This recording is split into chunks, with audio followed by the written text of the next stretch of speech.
Hi everyone, and welcome to the third planned, fourth planned, third in real lecture series of this semester, organized with the Department of Experimental Architecture with the Design and Construction Studios Midbau. And this year's topic was the question of affect. And we are very glad that this lecture is the one presumably oriented more on a theoretical basis. And therefore, we invited and had the pleasure that he accepted the invitation of Andrej Radman. And Andrej is an assistant professor of architecture, philosophy, and theory at Delft University of Technology. And he's also the coordinator of the Ecologies of Architecture Research Group at the Faculty of Architecture and Built Environment. And he's also very active in very, very different fronts. From the research front, Andrej has focused on the relationship between architecture and radical empiricism from the past 18 years. And I think a lot of this background will pop up during his lecture. And he has also been actively involved in the academic community and, among other things, serving as the National Committee on Deleuze and Guattari scholarships. Actually, I about to come to you in one of the last articles that you came in the publication on affects after Deleuze and Guattari, which I will definitely recommend you. A book edited by Helen Frischop and Marco Jobs. Yep. And as an author and editor, he also co-edited notable books such as the Critical and Clinical Cartographies, Architecture of Life and Death, and the Space of Technicity. And also he's also author of books, Gibsonisms, that, as far as I understood, will also pop up today pretty much, and Ecologies of Architecture. And last but not least, Andrej is also a licensed architect with a portfolio of built and competition winning projects. And in that sense, he received an award of Haitian Architecture in Croatia Association of Architects in 2002. So with all this amalgam, I think we will see a great lecture on the question of affects. And so please join me in welcoming Andrej Radman.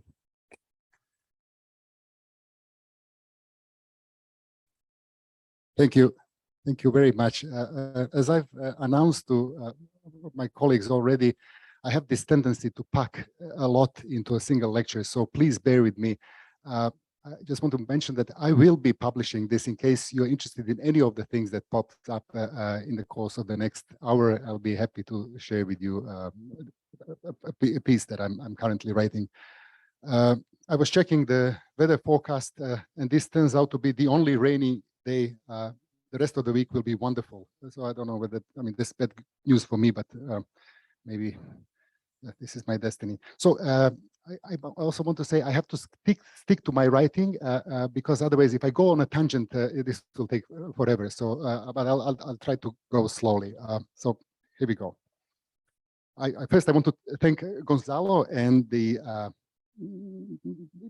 everybody, the team that has invited me here.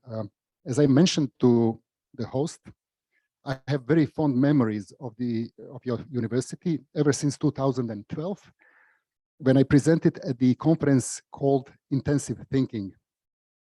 One of the keynote speakers was Thomas Metzinger, a philosopher who fearlessly delves into hardcore neurosciences, and as such qualifies as a genuine transdisciplinary thinker. Perhaps we too, all of us, should engage in such trespassing, given that the pressing problems of today do not fit neatly within our disciplinary boundaries. During his presentation, Metzinger proposed an original theory of subjectivity based on his book, Being No One, published by MIT in 2003.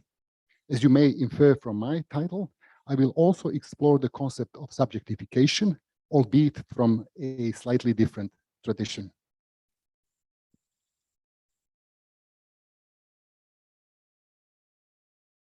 Not sure why. Can would you please be so kind to assist me? I want to change the.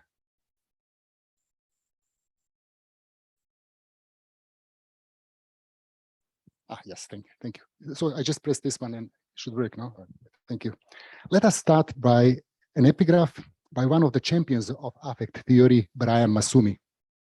And I quote, "The basic definition of affect comes from Spinoza, who spoke of powers to affect and be affected as what defines a body and a life.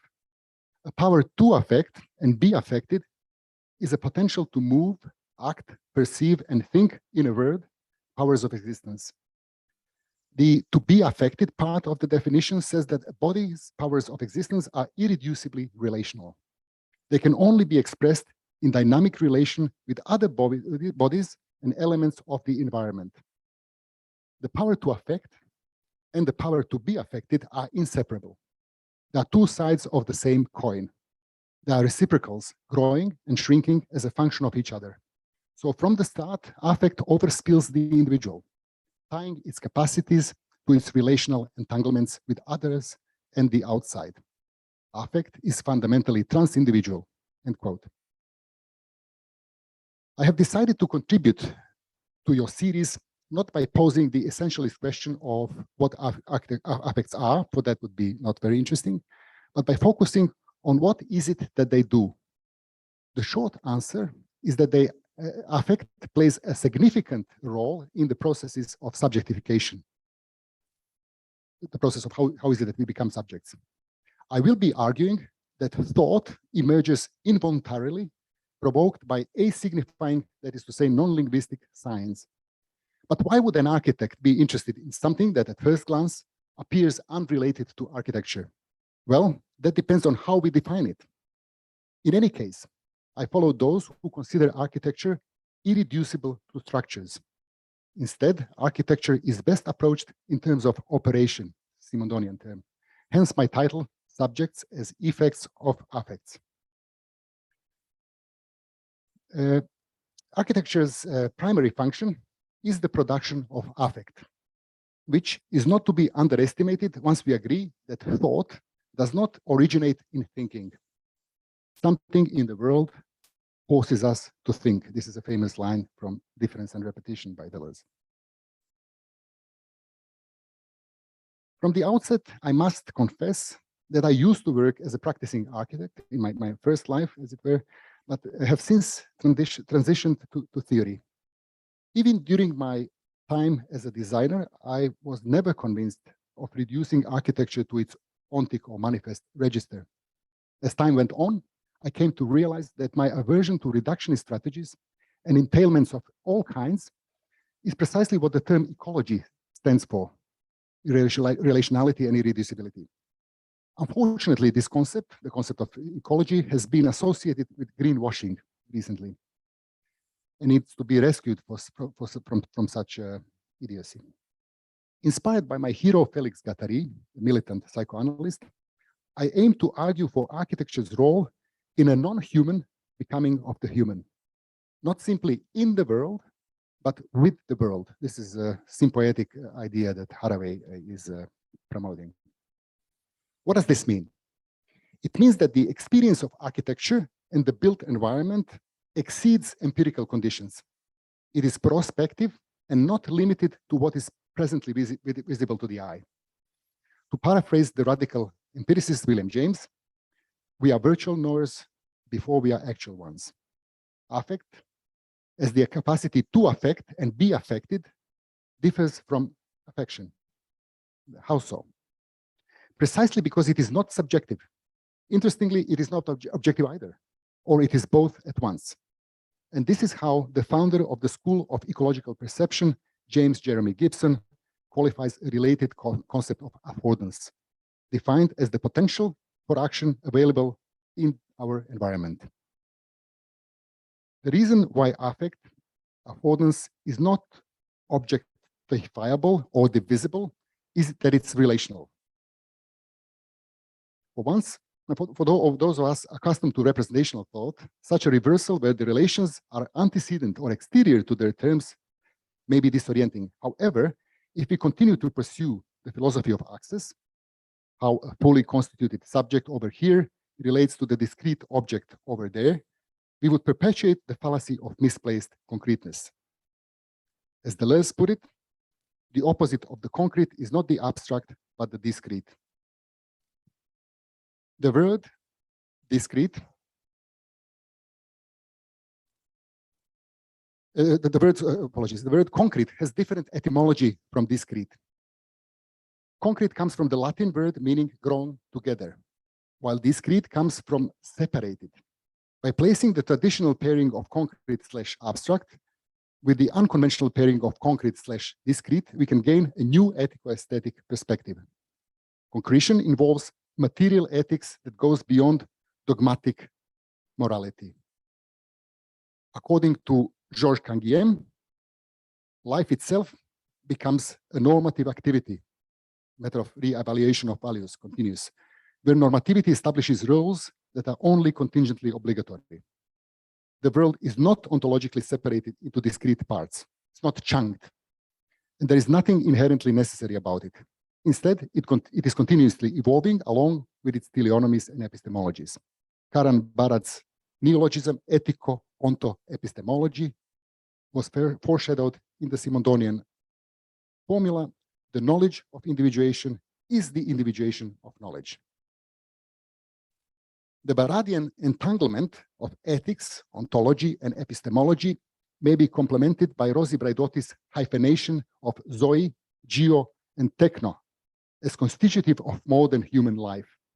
This neologism designates that the organic has always been utterly dependent on the inorganic. Again, the emphasis is on processuality, irreducibility, and non-linearity. Whether one has technophilic or Luddite technophobic leanings, it is impossible to disregard the ongoing evolution by means other than life. This is Stigler's term, which affects both phenotypical and genotypical individuation. Thus, it is beyond dispute that cognition is embodied, embedded, extended, enactive, and affective. This is the 4AI paradigm. However, acknowledging the circumstantial character of life is not to be mistaken for a declaration of relativism. Simondon's formula from above is not about the relativity of truth, but about the truth of the relative, that is, of the relational or ecological. It concerns what is contingently obligatory, path dependencies, which have nothing to do with logical necessities, because things could have always been otherwise. While dogmatism is too quick to fill the supposed gap between being and thought with a robust, let's say, universal concept, the empirical tradition indulges in leaving it wide open in a skeptical fashion. Similarly, with the twin couple of realism and nominalism, where we are supposed to choose between the mind-independent reality and mere idiosyncrasies, the logic of applied here is that of the excluded middle. So either or. The ecological injunction is to bring the middle back. We have to start thinking through the middle, par le milieu, as Isabel Stengers advocates in her Cosmopolitics.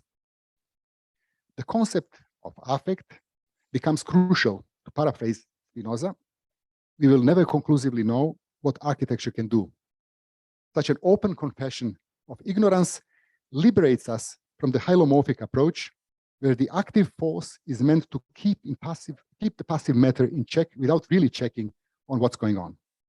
Take, for example, the logic of deduction, where the premise already contains the answer. You know, like if it has three angles, then it's a triangle. Or the illegitimate extrapolation in the case of induction.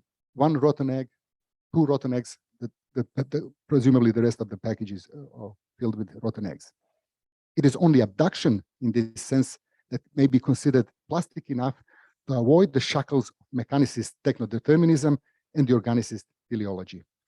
Abduction operates incrementally and cumulatively by way of infinitesimal hypotheses that are tested on the fly.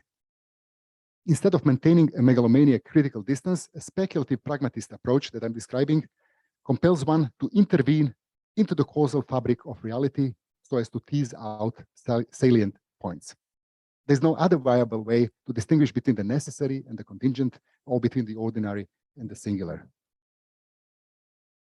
Apart from pragmatics, in Deleuze and Guattari parlance, an approach that accounts for consistency without the recourse to totality goes by the name of rhizomatics, schizoanalysis, stratoanalysis, and micropolitics. To refer to the causal fabric is to invoke recursivity, which dispels the traditional use of mechanicist linear causality. The actual state of affairs, as causa efficiens, produces an effect, which in turn acts as an incorporeal yet real quasi-cause. So effect and cause switch sides, as it were. Such a causa finalis, which Gilles Deleuze appropriates from the Stoic philosophy, acquires the quasi-causal capacity to determine degrees of freedom at the manifest or actual level. Take, for example, love as a quasi-cause, which is not reducible to the lovers, a whole that exists alongside its parts. The reciprocal determination of the prosaic cause and the poetic quasi-causal effect is what Gregory Bateson in his late work referred to as the sacred. The sacred designates the symbiotic relation of the dynamic and static genesis, which I develop in my paper on involutionary architecture. So, preliminaries aside, we go to semiotician Charles Sanders Peirce nomenclature, who identifies three distinct ontological domains: firstness, secondness, and thirdness, which correspond to feeling, action, and learning, respectively. The first domain deals with the particularity of existence separate from volition and cognition. The second domain pertains to the capacity for adjusting means to achieving ends involving relationality. Finally, the third concerns the process of learning and the emergence of the larval subject, where the possessive and expressive are conjoined. Interestingly, the expressive aspect of this is followed by the possessive. If this feeling is mine, then there must also be a me. A me does not pre-exist. This Peircean triad firmly links sensibility to sense, where sense is that which refers to directionality or significance. And it relates matter to manner, where the former is finite and the latter is unlimited.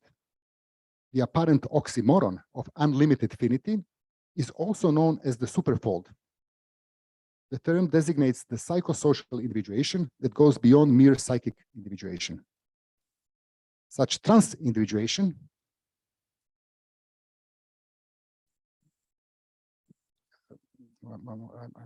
just give me a second, I think, just to check, yes, I'm on the right slide. So such transindividuation is not to be confused with interindividuation, which puts already constituted interacting individuals in relation. In other words, relation does not equal interaction, but comes closer to what Barat calls intra-action. The ethico-political ramifications are significant. If one does not start with a fully constituted subject or individual, then the concept of a liberal individual who makes rational choices and bears responsibility makes no sense. To truly ecologize our thought, we ought to insert another hyphen, as Donna Haraway does, between the terms response and ability. Responsibility with the hyphen designates the ability to respond through the milieu, which is a matter of power and not of duty. As Gregory Bateson insisted, the basic unique of survival is the organism plus its environment. This is irreducible.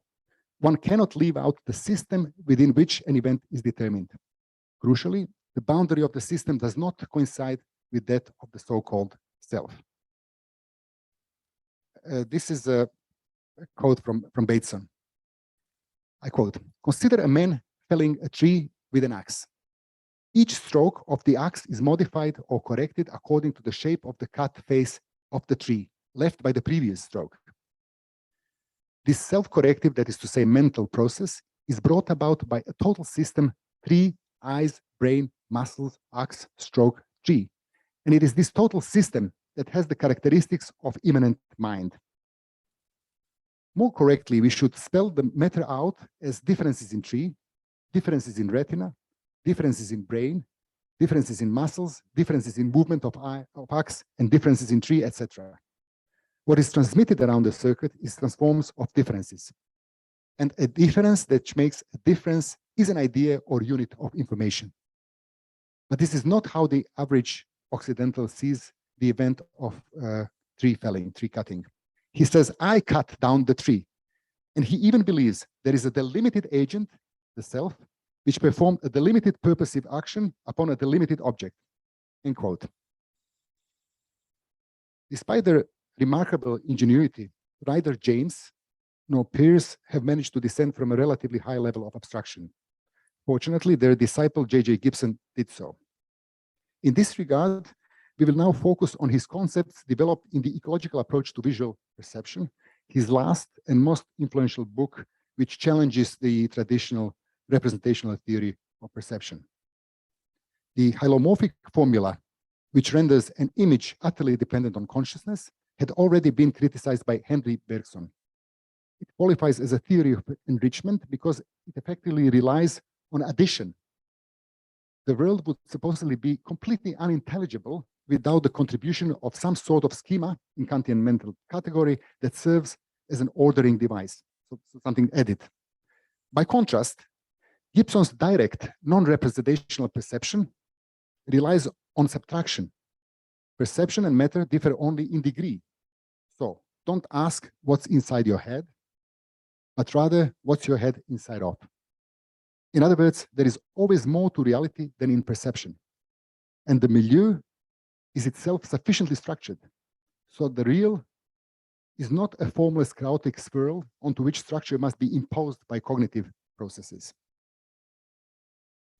The transition from the additive to the subtractive approach is consistent with Leibnizian monadology, where the clear and obscure zones, chiaroscuro, are dependent on the proximity or remoteness from the point of view, or point of hearing, point of smelling, etc. Always multiple and not necessarily human. One's clear zone of expression pertains to one's body, and that which exceeds it and remains dark and obscure is the shadow of other monads possessing their own clear zones, all of which converge upon the same world, one world, in the process of perpetual becoming. Another term for this truth of the relative is perspectivism. The doctrine of radical perspectivism performs salto vitale. It is not the subject that has a point of view, but the reverse. It's the point of view that produces a subject. Subjectification thus operates through subtractive creative framing. And once we move from the interpreting to experimenting, from hermeneutics to heuristics, subjects indeed become effects of affects. The points of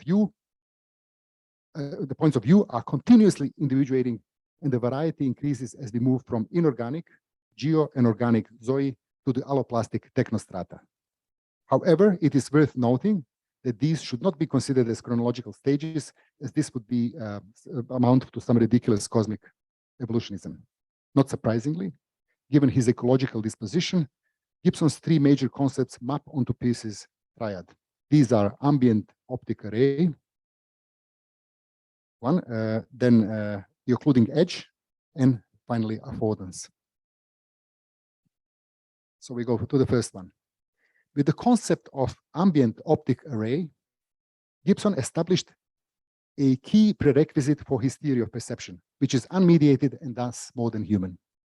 As the term suggests, there exists a distributed ambient potential for perception that may or may not be tapped into.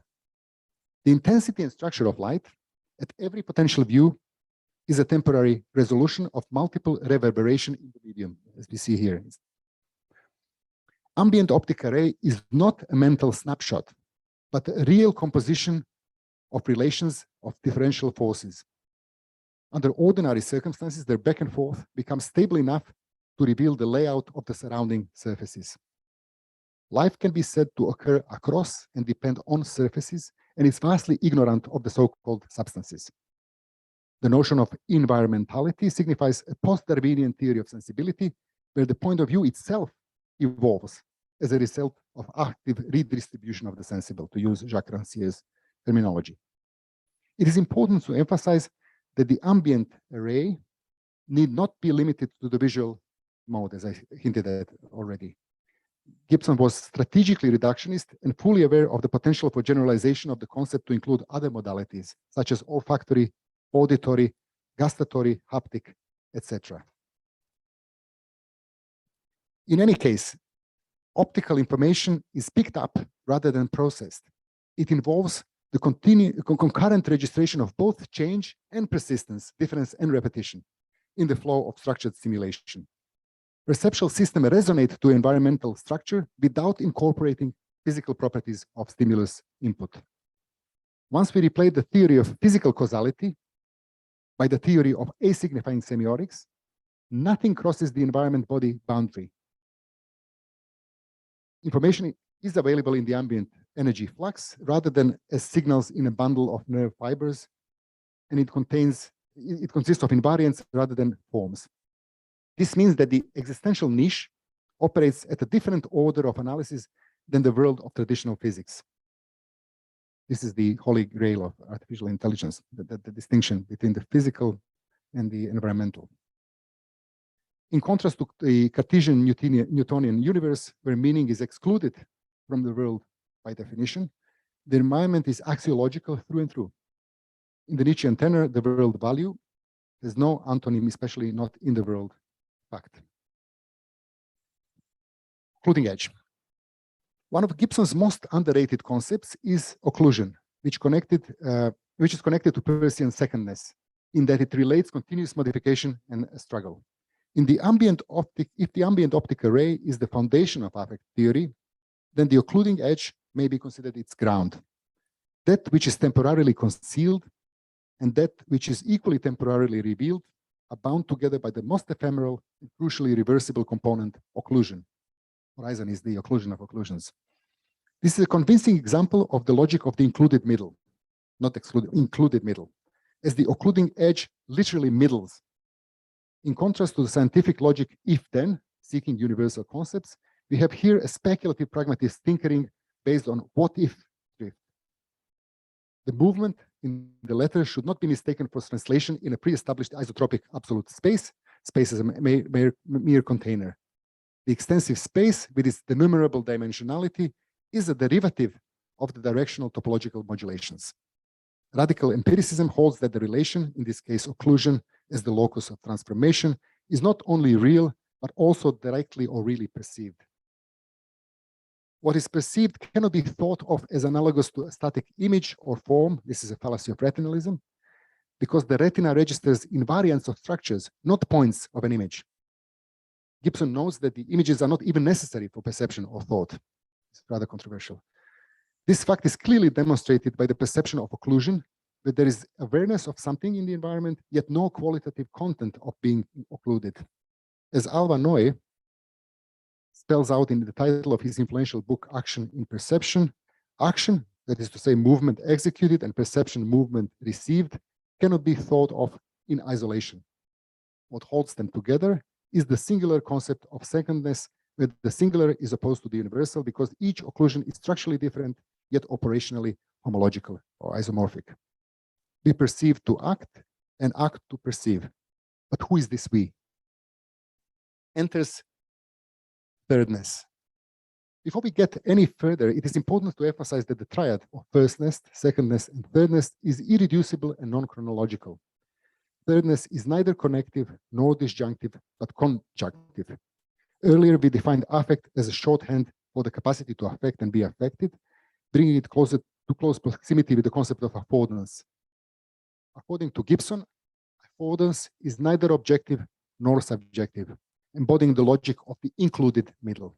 It is both, as two surfaces of a single topological interval.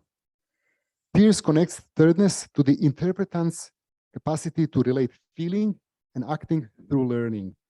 But the emergent yet constructed interpretant is not antecedent, and the Simondonian formula may be adopted again. The individuation of affordance equals the affordance of individuation. Individuating occurs in the associated milieu, one of the four milieus, interior, exterior, membrane, and the associated milieu, which itself undergoes individuation. The emergent yet constructed non-transcendental larval subject consumes different affective states which augment or diminish a body's power of existence. Crucially, learning increases the capacity to affect and be affected. It is at this point that one may begin to contemplate the concomitant existence of an I hinted at above, while experiencing joy or sadness as one's own, in Spinoza's terms. So given that the passive self and the active I never fully coincide in an open system, we may follow Bergson's nomenclature and posit larval subject as a center of active indetermination. If there were such thing as center of determination, the different self would collapse into the repeated I. Drawing on the Deleuze's three passive syntheses of time, we can relate thirdness to futurity and fabulation, where a people to come is invoked, which is irreducible to the existing population. If ambient optic array is about the present as the foundation and the occluding edge is about the pure past as the ground, then affordance/affect is about the constituting cut, caesura, separating the movement received from the movement executed. As every identity is internally fissured by multiplicity, the role of the affect is to open the present onto the future. That's the thirdness.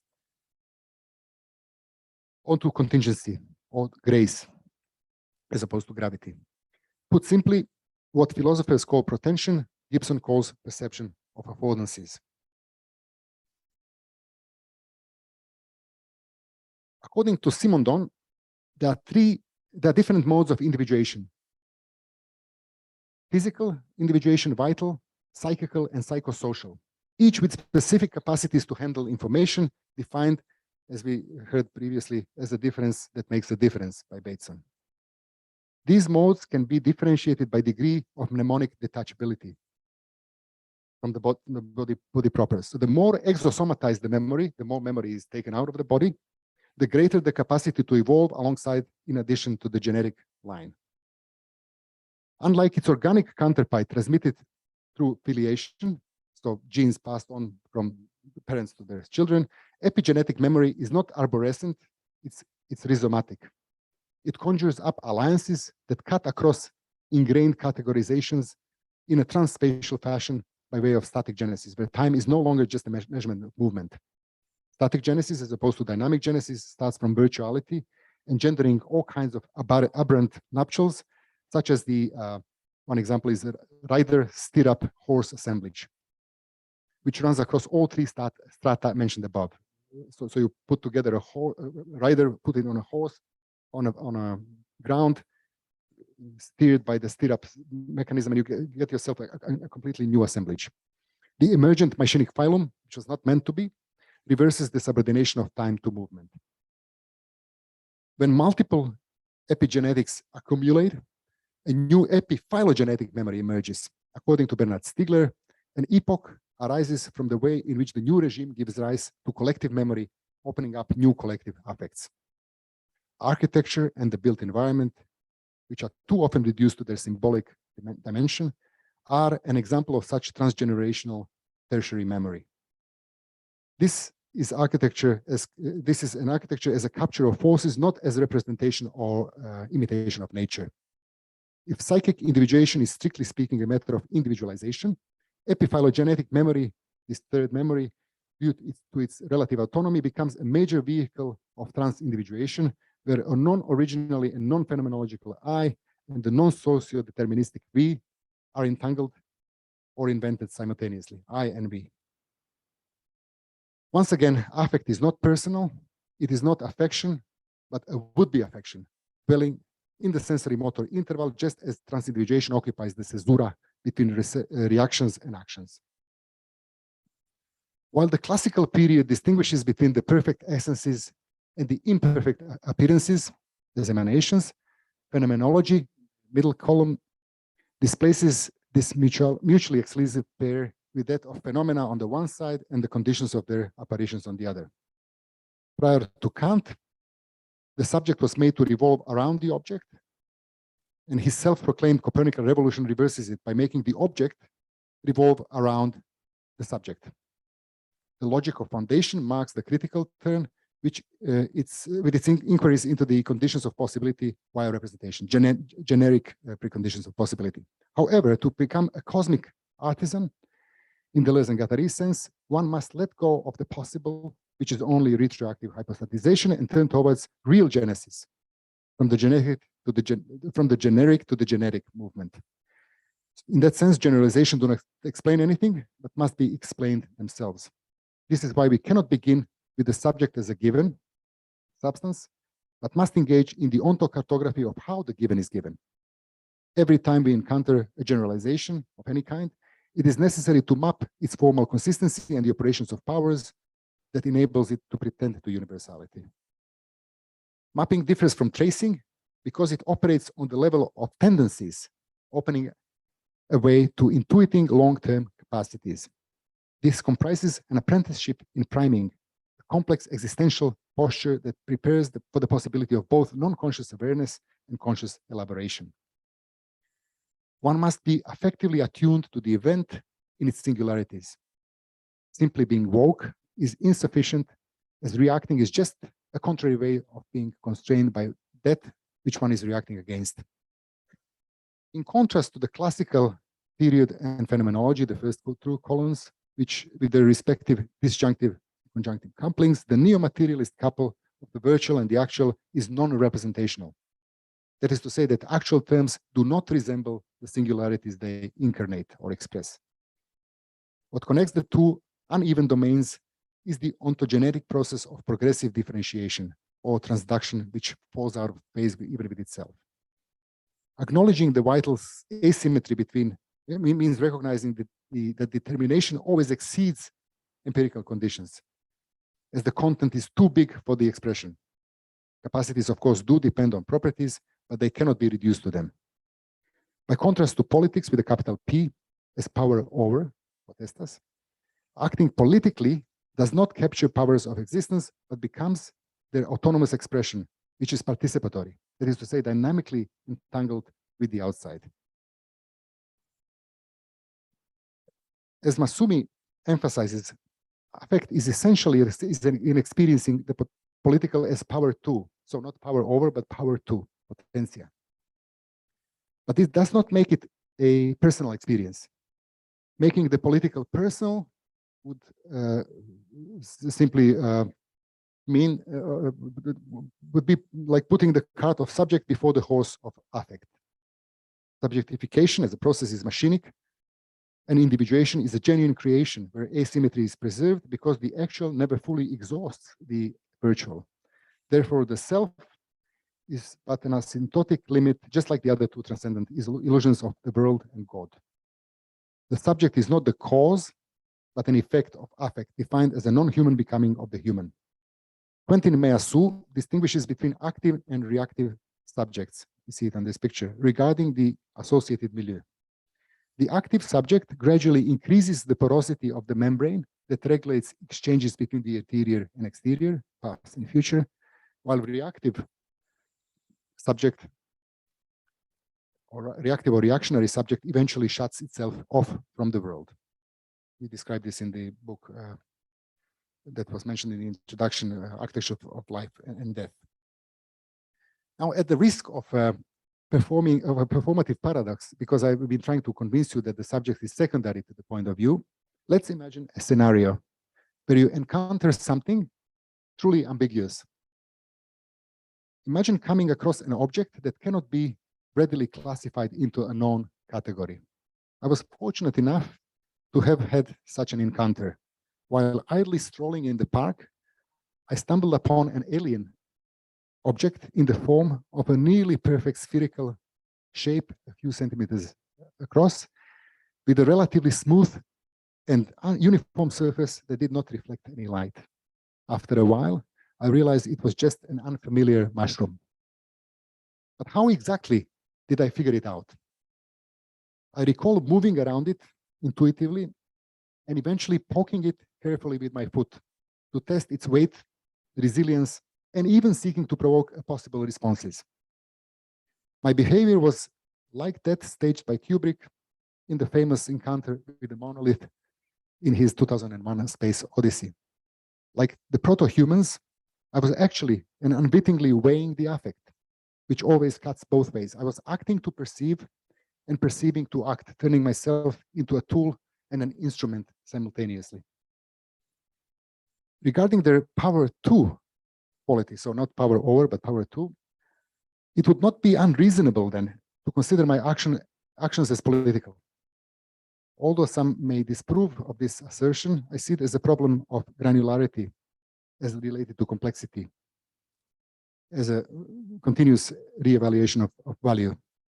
To avoid the fallacy of misplaced concreteness, one has to operate between the too abstract and not abstract enough. While my political adversaries prioritize the molar scale and a programmatic approach, I opt for the molecular revolution, this is a Guattari's term, where singularities are teased out through the lived abstractions and functions of variation. These two approaches are fundamentally different.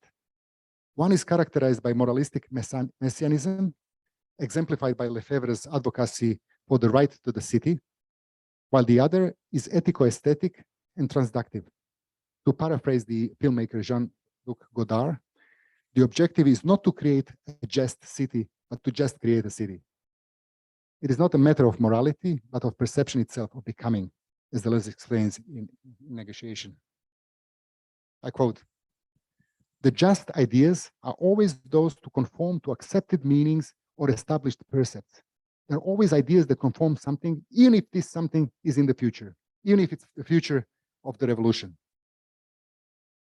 While just ideas is a becoming present, a stammering of ideas, and can only be expressed in the form of questions that tend to confound any answers," unquote.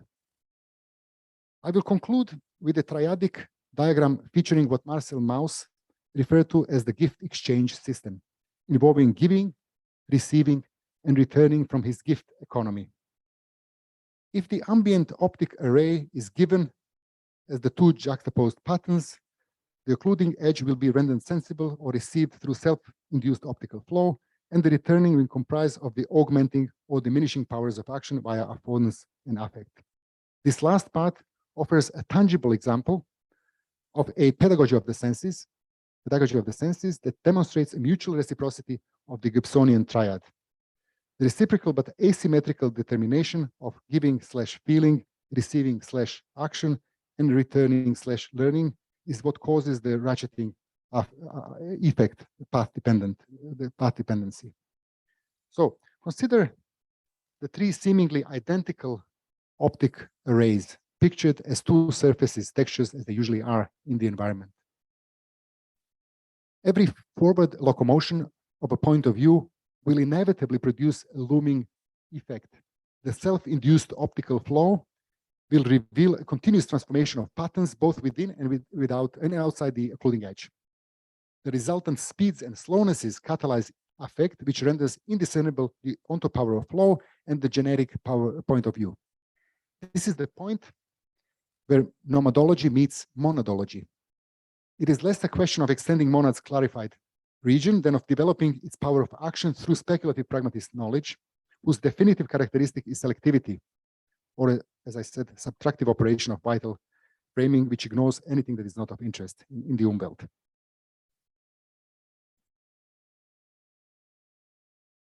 Contrary to sedentary distribution by a central authority, nomadic distribution is self-generated. Our frame of reference is n-1, which means that we do not encapsulate the event by ascending to an extra dimension, Cartesian cage, which would provide an overview, like n+1, but rather descend on the topological surface where the doer and the deed are not separated. To illustrate the points, let us revisit our previous example. If the rate of change of the center and peripheral patterns is the same, as we see here under A, then the both surfaces are flush, they're on the same plane. If the rate of change of the central pattern is faster, as in the middle case, B, it represents a protruding obstacle. On the other hand, if the rate of change of the peripheral pattern is faster, it signifies a recessed opening that affords walk-through ability in an a-signifying manner. So affordances are then only ever pharmacological, which means that the ability to walk through may be a poison or a remedy, depending on what awaits on the other side. This is the question of compossibility or incompossibility of the assemblage. What a body can do is determined ecologically, and it becomes a question of dosage, of how much is endured before reaching a point of bifurcation, or of the permeability of the membrane, the bifurcation from walk-through ability to reach through ability, to see through ability, hear through ability, etc. So it becomes a question of permeability of the membrane that regulates the energetic and semiotic exchanges with the associated milieu. In a wonderful reversal, if you want to come to a halt while you're walking, all you need is to prevent the image from looming. Conversely, if you want to get within the reach of something, you have to make sure that the image looms sufficiently to 180 degrees. It would undoubtedly be easier to explain the difference between the three affordances that I just did by referencing an established code, such as a door. However, we should not succumb to the hegemony of linguistic signifiers. In the words of Guattari, where does the idea that the socius is reducible to the facts of language, and that these facts are in turn reducible to linearizable and digitalizable signifying chains come from? Question mark, unquote. No signification is determined in advance. This is a speculative pragmatist postulate. This means the meaning of affordance is not predetermined, either by resemblance or denotation. It does not derive its meaning from external reality, nor does it represent the psychological state of the subject's mind, or the logical essence of the concept door in itself as perceived by the mind. Instead, it is produced immanently through a relation that generates its terms. The most effective strategy for escaping the overcode, such as in the case of calling something a door, or not conflating relation or relation with interaction, is to focus on affect, as Robin Evans has asserted already. Drawing is not writing, and architecture does not speak. Affects are non-linguistic, extra-propositional, and unyoked from discourse. More recently, Shannon Mattern warned that a city is not a computer. Architecture does not signify, at least not unequivocally. It enunciates, and it does so collectively. Deleuze and Guattari insist that what we are missing is certainly not communication, but resistance to platitudes. Therefore, we should stop subsuming all sorts of things under a universal concept, such as a door, because such concepts tend to be indifferent to what is actually going on. Conversely, singular concepts are always related to the variables that determine their mutations, also known as multiplicity. The secret of transcendental empiricism, another apparent oxymoron, is plasticity. A constructivist relates the one and the many in such a way that monism and pluralism are no longer mutually exclusive. It is not about the subjective conditions of generic experience, as phenomenologies would have it, but about the actual genesis of everything, including points of view in knowledge.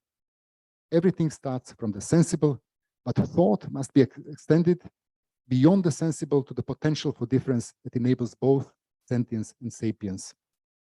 The subject that is subtracted from experience, taken as a collective experiment, is made up of nothing but a contingently obligatory confluence and configurations of care, food, money, ideas, prohibitions, and capacities from broader social formations that it ingested in involving associated milieus.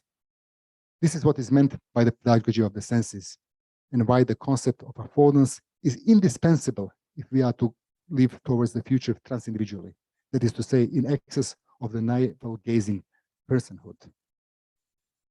There is no such thing as a private environment.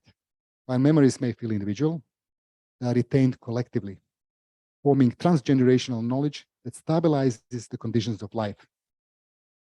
The associated milieu not only allows experiences to be substantiated through time, or sustained through time, a certain level of stability, but it also renders them increasingly complex, impacting the production of desire as real ontogenesis rather than imaginary force based on luck. Desire here is anything that happens before we can actually distinguish between subjects and objects. Perception is individuation, and the psychic image should not be seen in opposition to physical movement. Instead, the conditions of real experience are determined at the nexus where the being of the sensible reveals itself in affect, while at the same time affordance appears as an experimentation. The monad as a point of view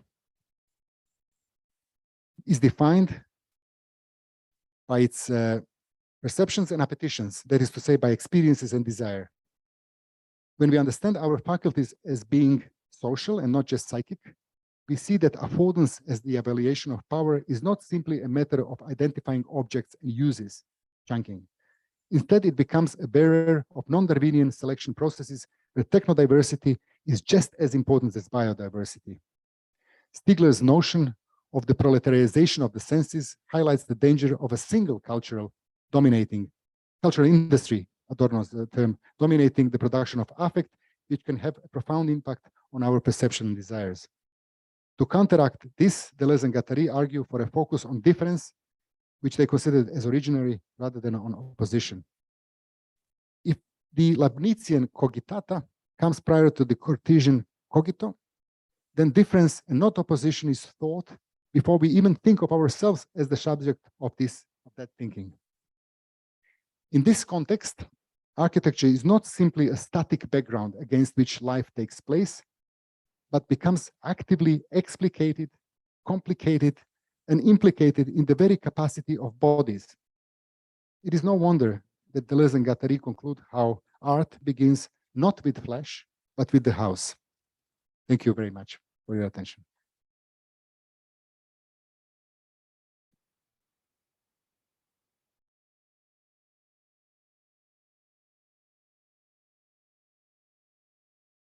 The further I went, the more I realized how abstract this all might sound, but so I might need to go back to some of the examples in case anybody is.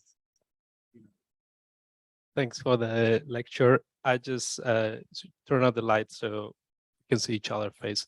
I have thousands of questions and comments.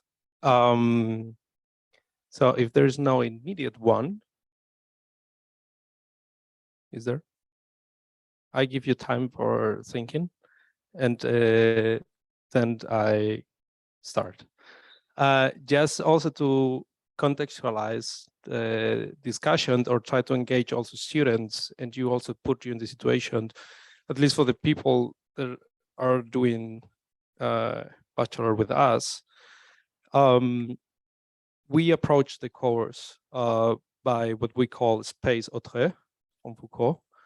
And the basic tenets was based also on an Eisenman writing that we were investigating within the design process, not how we look at the space, but rather, in this sentence you already have read quite a few times, how space look at us, right? And this is to put you again in context, which is not that far away from what we are doing, from what it's here said, is that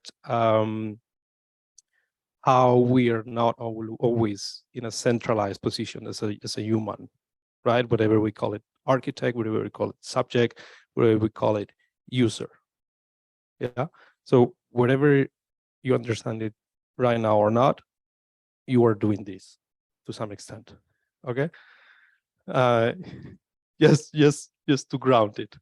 That's been said, and therefore you can ask out of that, and doesn't need to. I want to say it doesn't need to be related to the particular topics of the lecture. It can be also about whatever things you are having along the course, not extended to our students, but to anyone. That's been said. In order to have a communal conversation, I have a more straightforward technical question. The first one is probably the comment, and I would like to know your opinion, is that you have speaking a lot about the question of, again, the decentralization of the human, how we are in an ecological sense, not in the greenwash, but more how things come together. And to some extent, I feel that there is always, and apply positivisms in the question of becoming, in the question of coming together, which is in conflict, or at least I would like to know from you, what is the ethical and moral regime which comes together with this open horizon, right? Which is clear in affect theory from the also the scholars that are open at this research field, is that we cannot guarantee, right, that whatever comes new will be actually better or what we already have, which actually opened the second question, is that what we understand by better, right? And to some extent in your quoting Deleuze, as you have done, you touch on that a little bit, but I have, to my taste, therefore I want you to elaborate on that. It's easy as the moral question or the ethical question can be leave aside and just substitute by the pure question of becoming. And again, how we resolve this conflict. Thank you very much. Wonderful, wonderful questions. Yes, first to relate to your comment, I try my best to fight anthropocentrism and anthropomorphism whenever at any opportunity. I think that's I mean, this is really an ecological injunction. But when it comes to ethics, here I play the Spinozian card. He distinguishes between ethics and morality. Morality is absolute. It starts with the a priori of any. There's always it's a matter of duty. There is an idea that comes that is not to be questioned, challenged. It is a priori, so it's already there, we inherited, and we tried our best to live up to its standards. He says that ethics is, in his understanding, more like ethology. This is what I meant by the truth of the relative. It's related to experimentation, and Stigler would insist it's also pharmacological in the sense that we don't know in advance whether it's going to work. So rightly so. I mean, you say a beautiful example is given by Delanda, who says that in this thinking beyond good and evil, thinking in terms of what is good and what is bad in terms of dosages, and the question becomes a question of how much. He says if we take fertilizer and put it in the soil, it helps nourishment, it nurtures the plant, but if you put too much, it poisons it. So it's not a question of being good or evil, it's a matter of how much, and how much cannot be determined in advance. You have to experiment. You try out things. This is what I meant by what if paradigm. What the tinkering paradigm. I put a little bit. I check what happens, and it's a what if is a matter of heuristics, experimentation, which curiously in French to experiment and to experience is the one and the same term, if I'm not mistaken. And the other one is belongs to the tradition of hermeneutics, interpretation. So interpretation is always done by the interpretant, who is fully already, has a standard to measure things against. So that would be I would recommend beautiful book that Deleuze has written on Spinoza. It's a very short book, I think, just a few essays, Spinoza Practical Life, where he indeed goes into this distinction between morality and ethics. I think to us architects, ethics, in the sense that I'm describing it, comes natural because we are tinkering masters. We don't presume anything. But then I did mention that one moralistic, I mean, let's say the overcoding moment when I said, something that is inherited and never to be challenged questions or re-evaluated. When we put a name on something, the hegemony of the linguistic signifier, and call something a door, there was an attempt. Eventually, people like Gregling, who proposed that we call them apertures rather than windows, so not to predetermine how they actually look like. I mentioned very often when I used to teach studio, I would, for my own amusement, ask people to draw a staircase, and out of 20 people, 18 would draw 2 flights and the landing in between, as if there is an idea of what a staircase could be.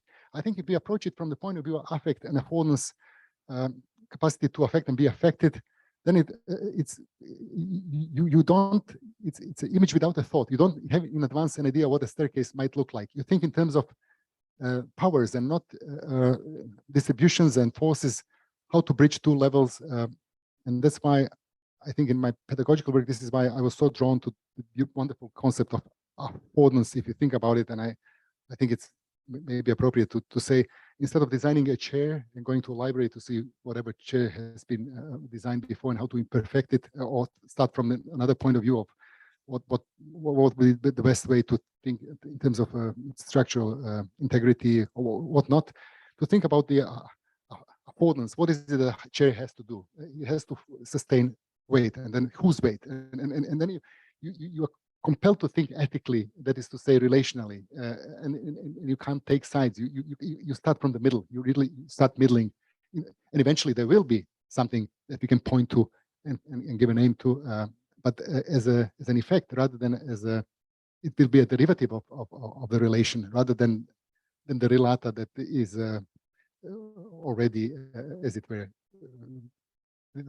determined and defined fully. So affordance, I don't know if this is why I went very, very quickly, but this is a concept that J. Gibson comes. You might have noticed there was a moment of a diagram where he was. This is from 1938, mind you. Maybe I should go back because it will help me explain this one, where he's already. For anybody who is a driver, you know that your capacity to accelerate depends on your capacity to decelerate. And also that you are already immersed in the situation. So this protruding, I see it as a tongue, literally this diagram is like about the protension. What is it that you, if you imagine yourself in this position, the asymmetry is pretty clear. If you know that there's a possibility that this car might move, there's somebody who might intersect your trajectory. So you are, William James says, we are never in the now is not the cutting edge between the past and the present. We are lodged in a much more, he says, a saddle, which is wide, and it points from it says much retention about your experience, but which is also about the protension, about the capacity to get into the virtuality of this situation and not reduce it to, if you were really as a driver thinking about stopping and consciously trying to calculate, there is a car on the right and another car on the right, you would be completely, it would be paralyzed. It would be impossible for you to drive. You have to be in the event and not extracted from the event. So that was the distinction that I was trying to make between the adding a dimension and folding everything in a Cartesian cage and observing it from afar and landing on the topological surface to actually understand what the complexity of the situation and what you might contribute to it. I hope this. I will keep on asking till someone just jump in. Okay, so just interrupt me, or if not, I will point out someone to ask something. Picking up on the last question, I will put you in another friction. Okay. I understood that, again, related to the very first one, if this is about the calibrating thing as the what if, as a question of quantity, it obviously implies continuity of history, right? And history, to some extent, it's full of presuppositions, which I see, especially as you pointed out, the Kubrick's monolith. You said that it brings us to the question of abstraction, right? And my question is if abstraction is the maximum that we can aspire as of affordances, and then the matter of the what if is the question is how we can engage with the abstract, right? So the abstract, I mean, I have also been reading a little bit about that, and for me, it's either you are in full of affordances and you are one step back, and the danger of abstraction is actually indifference, that you are so much afforded that you get absolutely nothing. So to reduce the question is that how can we balance as designer of spaces, of objects, if we can even pretend them to be, I mean, in a way, designed and deviating a little bit, but I'll come back. Designing through affordances actually is a paradox for the designer, because you need to foreground and envision uses that you even cannot predict and see, right? So I don't know if abstraction is just within design for everyone. It comes again the question of ethics, which will be a non-situating and localized design with all the political consequences that have right now. And again, the question one, and the other one is that how we can calibrate, again, these maximal affordances with what you just referred as the what if calibration of the too much, if ethics are about, to some extent, as I understood you, a percentage of continuation of history. Thank you very much. When I was criticizing transcendental subject, I was precisely criticizing it for presuming the ahistorical subject, the subject that knows where it comes from. Anything and everything that happened, and I think I repeated this a couple of times, is always contingently obligatory. That is to say, path dependent. It could have been otherwise. There's this idea, if we could rewind the whole of history and play it back again, it would not be the same, because every point, these little contingencies have driven and produced a certain path, and that's why I was thinking about the path dependency in terms of ratcheting. Then we arrive at a certain point where suddenly something that is completely contingent becomes that which determines how the rest of the affordances are picked up and produced. My little attempt to talk about the something that was not meant to be, the moment that you steer up, you put it, you tame a horse, you mount a horse, you produce something that is Stigler would say is a case of evolution by means other than life. That is to say, something that was you produce a machinic phylum, something that produces its own possibilities, but was not meant to be. And I think this is what architecture has been doing all along. I have so many things to, but there's a bottleneck. On the question of abstraction, when I said between too abstract and not abstract enough, I find very helpful work of John Protevi, where he's talking about the right granularity. He says that when something is too abstract, it literally applies to everything, and therefore it's not very helpful. So that would be like for me to describe this room as a aggregate of people. So who cares? I mean, but then again, it would be equally futile to think about each of biography of each person sitting here, because that would be idiosyncratic in the sense that it doesn't really say much about.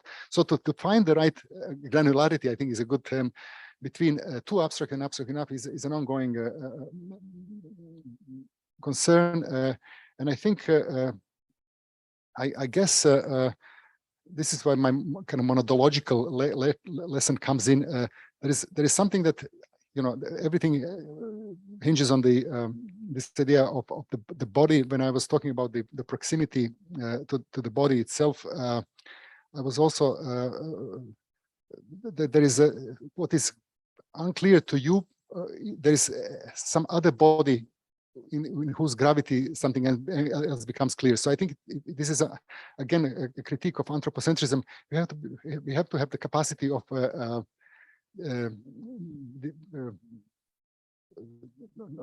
really avoiding this egocentric position, and I think very often it's egocentrism is the exact opposite of ecological understanding. And one person who's written about this in a very convincing way is Eric Horl.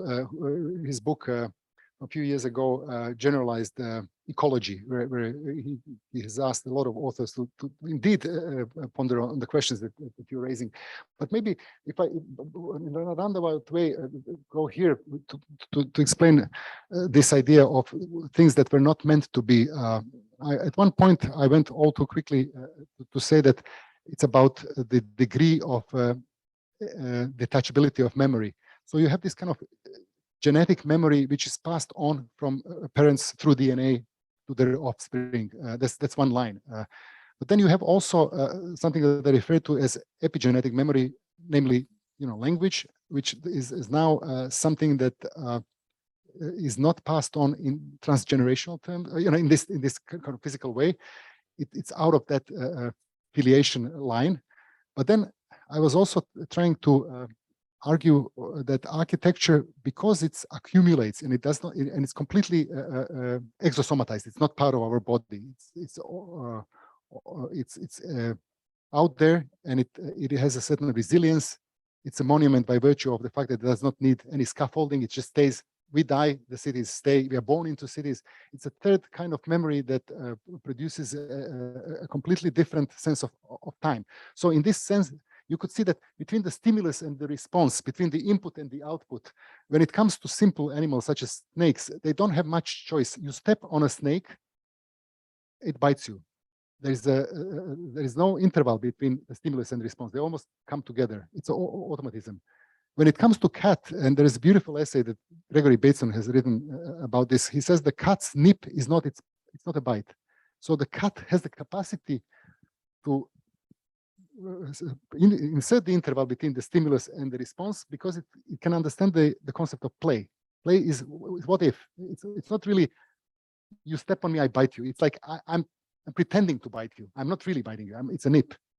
And you could see this where the more you can insert between interval between the stimulus and the response, the perception and the action, the more inhuman we become, in the sense that we are producing things that were not meant to be. Hannah Arendt has a wonderful take on it, where she says, imagine, and I'm not here in any way evoking any theological arguments, but when she says the concept of turning the other cheek belongs here because it disrupts the causal chain between input and output. You hit me, I hit you, I hit back. Turn the other cheek means that I've inserted the interval and now I disrupted the linearity of the causal chain. Now it becomes nonlinear. So I think that we can say that this is where it becomes incredibly interesting, because it takes you out of it becomes nonlinear. It becomes anybody's, there's unlimited possibility that we made. We are not automata in that sense. We can actually produce realities that are not a prey to compound by simple linearity. I'm belaboring the point, but I guess maybe it's evocative enough to see how memory, when memory is not hinged, indexed on the body, when it's like architecture, which will be here once we all leave this room, and will contribute to the processes of people falling in love here, learning something, making their projects. It concerns the different take on temporality, an abstraction for that matter, because I'm ultimately trying to answer your questions by adding even more questions to the mix.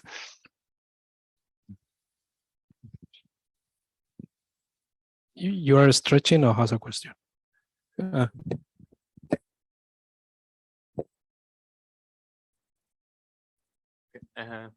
What I think is interesting in this question, whether too much abstraction contradicts affordance, because it's kind of a similar problem that Swiss psychoanalyst Rorschach faced with his. This is the guy who invented the technique of the ink blot pictures, and he realized that there's too much abstraction in the coincidental ink blot, and his solution for the problem was to mirror it by folding the paper in half, and this actually created much more affordance for the people, the affordance of association and other things also. I think this is an interesting parallel in this regard. And what I wanted to ask you is if you, because I was wondering myself if in our digitalized world, there's a change of the direction of perception and affordance. Because if we think about technologies like eye tracking, there is suddenly this scenario where it's not the question of what does the thing I see afford, but what does my seeing afford?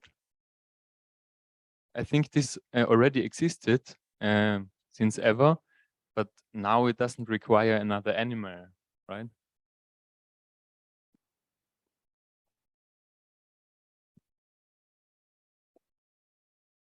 Thank you, Tom. I think two wonderful questions. I'll answer them. I guess there are three clusters. The first one, I think, to do with the abstractions. If you think about this, the concept of Umwelt from Uxco, it was very often referred to as something that helps us explain about this the world of value, not just reduced to physical dimensions. So, as you might know, and Deleuze and Guattari also talk about it, the Umwelt of a tick, this animal, consists of three affects. They say the first one is either gravity or light. It's not really clear when the tick climbs the tree. Another one is olfactory, smells the hot-blooded animal. And then the haptic one, when it latches on the hairless spot that they can suck the blood. So virtually, in spite of all the complexity of the world, which is common to all of us, tick as Umwelt of tick is reduced to three affects, and everything else is completely, tick is oblivious to any other possibility. You could say that in some sense, tick is trapped in this kind of very small world, as it were. I would say that for us, by us, I mean those capable of producing memory and detaching it from the body proper. That's the digital surely expands the interval between the perception action and adds dimensions to our Umwelt that were not there before. The problem, I've learned it from Masumi, who says that the problem with the digital in the current, let's say, way of dealing with it is, and especially in architecture pedagogy, is ocular centrism. The fact that we have reduced however many senses that we have to that of the hegemony of the visual, and that's a problem.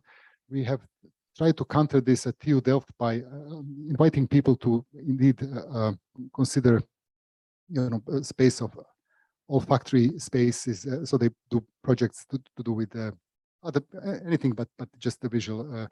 When it comes to your example, Benjamin Bratton has written out the capacity of apophenia, the fact that we are pattern recognizers and pattern not just recognizing pattern, but very good at hallucinating patterns, as it were, and it gives you a great evolutionary advantage over those who are not as imaginary in these things.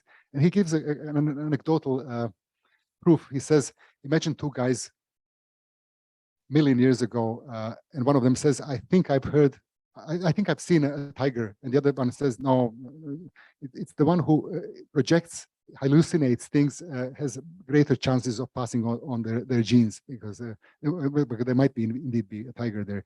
So that's I think this is and I think when you talk about mirroring all these procedures, I think to me it's like a wonderful example of how to read yourself of yourself. If you as a designer, I mean, this is what Deleuze tackles in his book on Francis Bacon, The Logic of Sensation. Bacon says, you don't start with a blank sheet of paper, a blank canvas. It's a myth, like a writer who is paralysis of the white paper. He says, no, it's the opposite. You are always already under the spell of all the cliches, upon the cliches. So your paper is fully saturated before you even start something new. So Bacon is trying to invent ways of reading himself, of his own platitudes, stereotypical thinking. So I think these procedures that seemingly are kind of almost mindless. Let's fold this let's fold it, let's mirror it, let's do this, and let's erase it. Let's also embrace the possibility of miscommunication. When I was working with a partner of mine, the greatest breakthroughs would occur through misunderstandings. You know, we say something and then I interpreted it my way, and we realize it's neither the intelligence produced exceeds those of the two of us in the room suddenly through procedures themselves. And finally, I want to say, I use this in my, I came across a wonderful documentary by a British program on it's called Putting CR7 on Test, something like that, Ronaldo. And they show all kinds of things, including one particular moment is that they put an eye tracking device to see what is it that he does, where does he look, and it's incredibly interesting because it turns out, you know, we're talking about the level of sophistication. This guy, he's just like amazing in terms of capacities that he has developed throughout his life. And so he gets assigned with the task of tackling another person for 3 minutes or so, and they're trying to see what is it that he's doing, where he's literally where he's directing his gaze, and he doesn't know, obviously, no. And when we watched it, it turns out that all he's observing is the joints, hips, knees, and ankles, which of course it's exactly what I meant by being immersed into the virtual space. Because what is it there in the ankles? It's those singular. It's those places where they determine the degrees of freedom. I mean, because you can run this way and that way, and that information is contained in the joint. Joint is literally that place which so it's almost like I can see it as a machinic, like a virtual space, a space as it were, which is shows you the long-term tendencies. By the way, the best essay on this topic again is by Brian Masumi, who is describing a football game in terms of relation, like ecological terms, how complex actually it gets, and to what an extent also the audience bring intensity, how the domestic violence is also triggered by a football match, and how these nested levels of the boundary, the exercise of drawing the boundary of the event becomes almost impossible because it just goes many nested levels. Of course, with the exosomatized memory, it's also something that is not only transspatial, but it's also transtemporal. So you can find this online. This Putting CR. I've drawn a lot of conclusions for my own kind of research from just watching this. But excellent questions. Maybe one more reference. Andy Clark talks about surfing uncertainty. He says that if the brain is not, brains are thrive on information. We need them. This is why young people always shout. And if they don't shout, there's something wrong with them because they need intensive stimulation all the time. So if you put somebody in a sensory deprivation chamber, they start hallucinating but the brain needs something to work on. If it doesn't get it, then it hallucinates. It's wonderful stuff.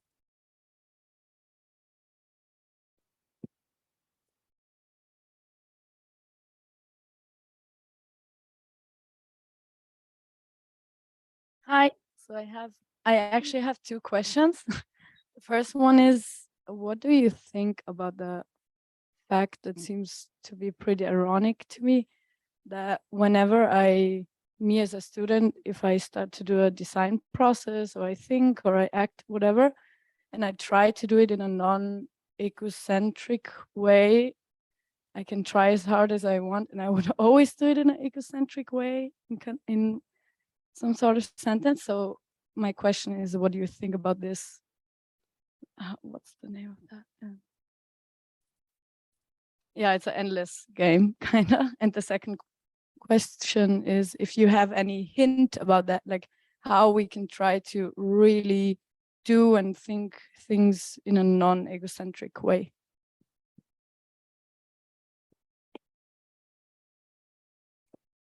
if I can complete the question, because it's something that I also have in mind.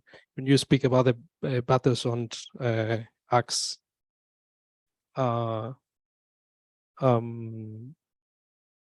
person as an entity, as an ecology, how, picking up on Claudia's question, how we can also reimagine an ecology of design wherever we are as an architect, dealing not only with other people, but with software packages, with modern materials. So picking up on this. Wonderful questions. I thank you. It's I have I went really quick, fast, but maybe this is one way of looking at it. I have studied Delirious New York, book from 1978, through the lens of Guattari's schizoanalytic cartographies, and he wants, and this is, I'm answering your question, how not to, how it would be possible to somehow stretch the field to make it ecological rather than ego-centric. I have used it also. In the meantime, I have realized that we were talking about this earlier. AA architectural associations have uploaded some of their really early lectures online. You can find them online, so you can actually find Rem Koolhaas announcing his book in 1976, so 2 years before it was published, and the punchline where the audience is really amused is, he says, who could have produced the subject of a naked person on the 9th floor of a building eating oysters with their gloves on? And he says this is I mean, simply there's no way you can imagine it unless you think ecologically. This is my, I mean, and that Guattari, he says we have to think in terms of how is it, you know, what ecology does, how does this work, how did we end up here, who would design this? And then if you think about this very contingent moment of invention of a technological tool that was not meant to be anything but something that helps us negotiate floors, namely Otis elevator. So until that moment, we would either use staircases or ramps, but there was this person who was literally trying to think, is there any other way? And I'm thinking, you know, here probably has to do with the idea of not falling prey of the you know, overcoded idea of a staircase and making an ever better staircase, but something completely different. So you make an elevator. So Koolhaas basically in that book says that the elevator, that the most mundane of technical kind of gadgets, has now produced what I refer to as the machinic phylum, a new possibility, namely a new species of architecture, which is one of the very few species which is genuinely a creation rather than something that has evolved from a previous, you know, instance. Skyscraper. Skyscraper means you multiply floors almost to the infinity. That in turn produced a culture of congestion. You could have a lot of people packed together, which produces a very different condition for living. And eventually you have these moments like this that produces a metropolitan subject. So, the 4 things that I've named, and I could, using Guattari, say this is the flow, it's the machinic phylum, as I said, the skyscraper itself, the value, which is now called the culture of congestion, and the new subject, metropolitan subject. None of them is, you cannot, the ecological take is not to reduce to either of these domains. It's the 4 of them that work together in order to produce a certain effect. I was lucky enough to, Catherine Hales visited our school once, and she was answering a very similar question, and she said, now the anecdotally, I think it's not politically correct, but I will use it anyway. She says, if you have dinners, preparing dinner for your friends, and you go to a supermarket, and let's say that you are not a vegetarian, for the sake of this particular argument, you realize that you are confronted with only 4 choices. You have the poultry, veal, pork and lamb. And then you think, why is this the case? And she said that it's about ecology in the sense that if you think about it in terms of like the modulated space of possibilities, and how the possibility that you end up with are bases of attraction, something that is more likely to happen than not. Then what prevented us from having other choices? She says all the carnivore animals are out of the question because you don't sell meat by feeding it meat. I mean, that would make no sense. So those animals don't belong to the 4 basins of attraction. They're just pushed up the ridge. Then you have very aggressive animals that are very difficult to domesticate, like zebras or alligators. So, I mean, you could, if you wanted to have this meat in the supermarket, but not. It would be very, very difficult because of the path dependency.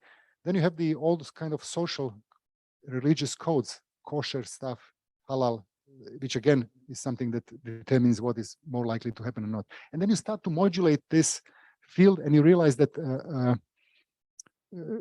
who's decided? Nobody. I mean, ecology has decided for all of us, and so I think in order to make any contribution, any changes, you have to really not pretend to have a blissful capacity to take a step back and rearrange things. In order to rearrange things, you have to figure out how is it that we arrived at these things, so to be able to maybe tweak it a little bit and change it. Another example of similar concern is there was a point in time where there were 2 technologies fighting in terms of reproduction of videos. There was VHS and beta, and what has decided is the new market. At that point, porn was decided that it's much more less about fidelity of image, but more about reproducibility, that you can make cheap copies. And VHS was better for that. And then again, I'm mentioning 2 different phyla. One is technological, the other is biological, just to show that we are never ever in the position of deciding. It's always about ecology decides, so to speak. I hope I didn't.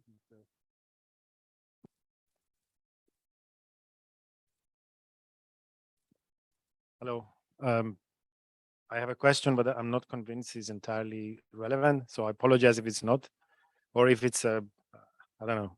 So there was a moment in your slides when you had this this closed loop of the retina and the axis and the and the brain, and you instead of talking about the axis and the stroke and the tree, you talked about the differences.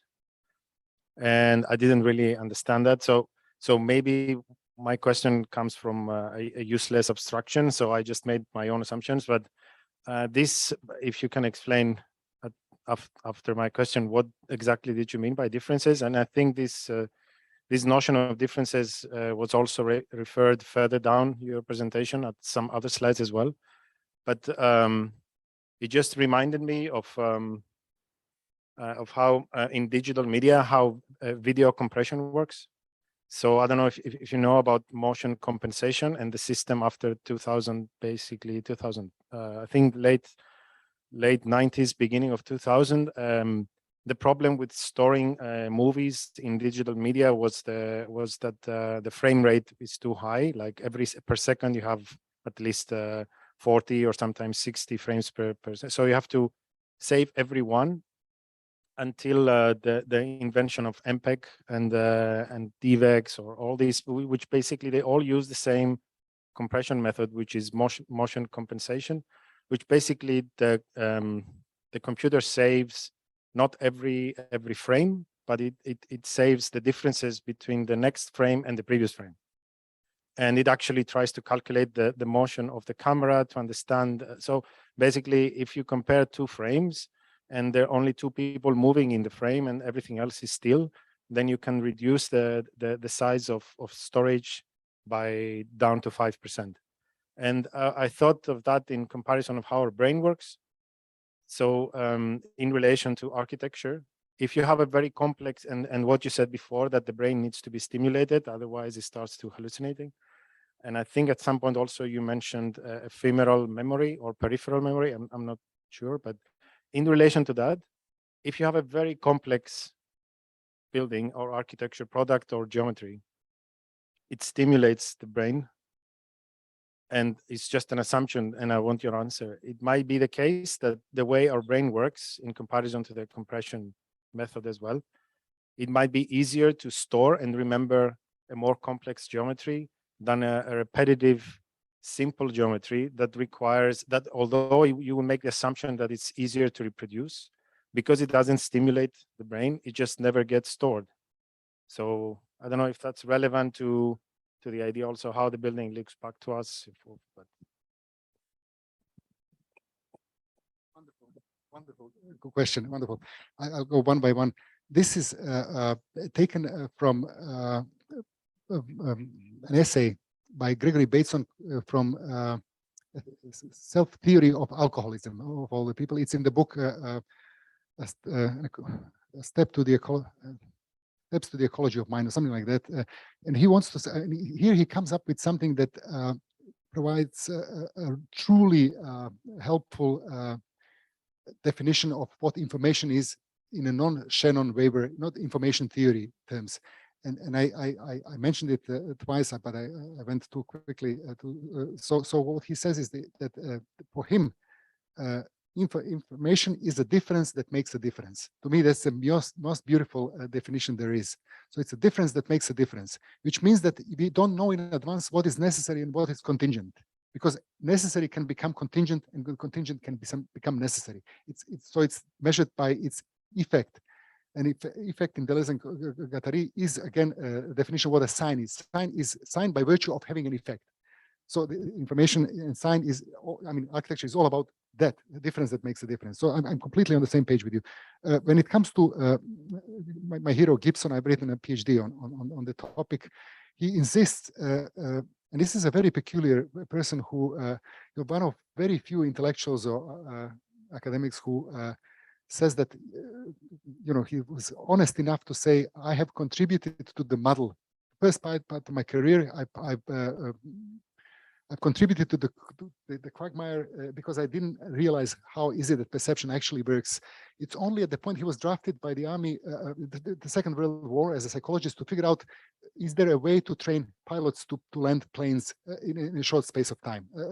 And it was a matter of perception. And then he realized, once I got this assignment, I realized that everything that I've learned, I taught people, I learned and taught other people was completely useless, because the theory of perception was I didn't realize that it's to do with the compression in the sense that you're describing it. What we perceive, he says, are the invariants. He says, and the occlusion is one of these invariants. It's not about. Let me give just if I move around this table, what I happen to be able to really retain both the differences and the sameness, in the sense that structure changes all the time. I mean, obviously, when I move like this, part of you is occluded by the person sitting next to you. This is distorted, and then very quickly we end up in thinking in terms of topology rather than translations in a space. So for him, invariance is something that handles both change and the opposite of change, stasis at the same time. And he says, perhaps what we perceive are invariants that are topological, and then they can be eventually described as this, as that in geometrical terms, but we start from topology and end up with Euclidean geometry. So I incidentally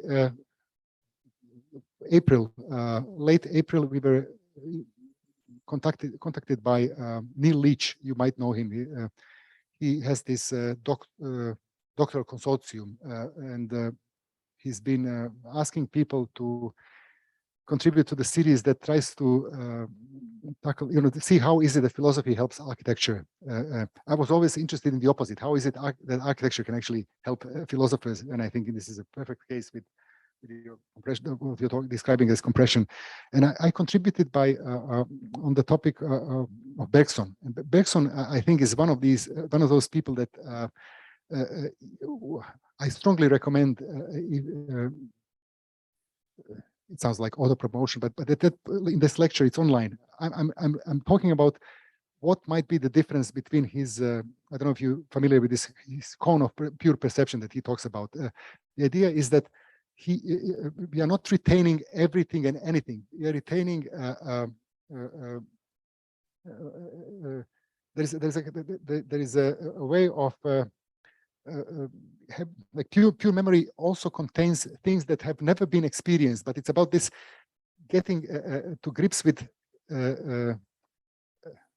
in your vocabulary with compressions. It's a compression of sorts, and there are different degrees of compressions and the opposite dilutions, and this is how, in his view, experience works. It's not just a repository of everything and anything. It is unfortunately, I can't go into that, but please, if I may ask you to check this, because I go into detail. Why is it that Chat GPT is not a cone of memory? Because it doesn't compress anything. It actually takes everything into account. So there is no forgetting there.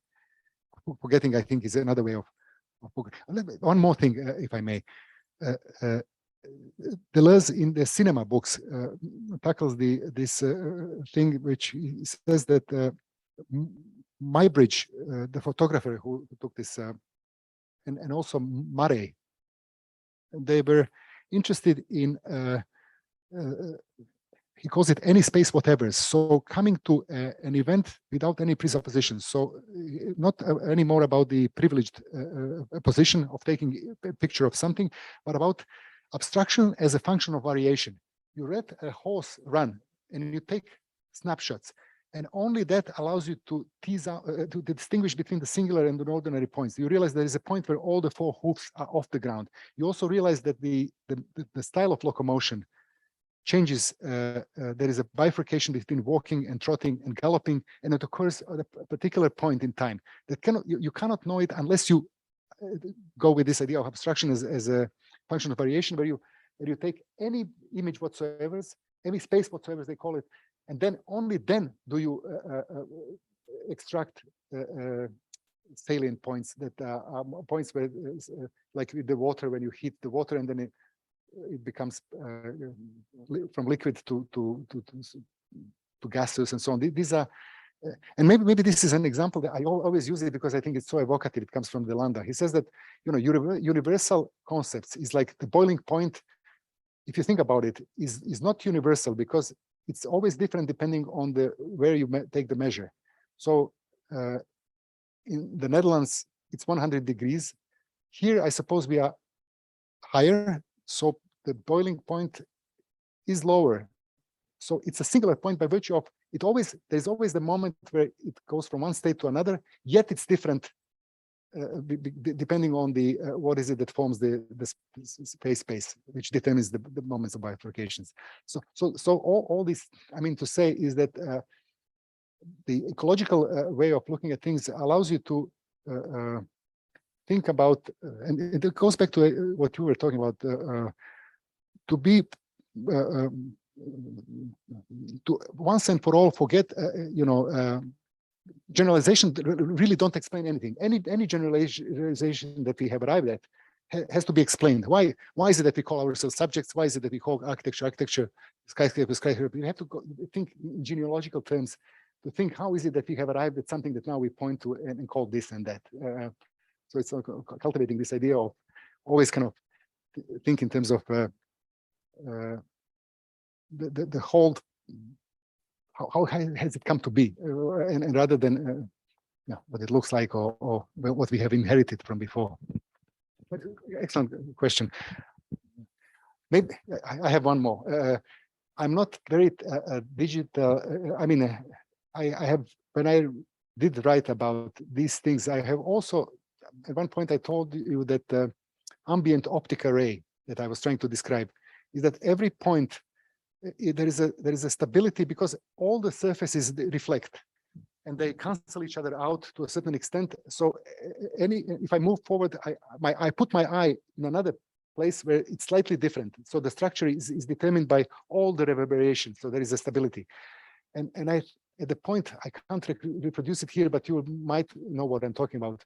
When it comes to rendering all the ways, there was a great breakthrough. Where they arrived at a very similar conclusion, that in order to render something that looks, as it were, realistic in photography terms, they have also come to the conclusion that they have to calculate it in such a way that they have to take into account all the reflections and arrive at the point of temporal stability. And then they got something which looked very different from the previous methodologies. And JPEG is also another compression which counts on the imperfection of the fact that we can't really distinguish between certain nuances. But that's I can go on and on. I think if not, we can continue the conversation afterwards. So I think we can close up here. Thanks everyone here. Obviously, thanks Andrej for your amazing lecture, and yeah.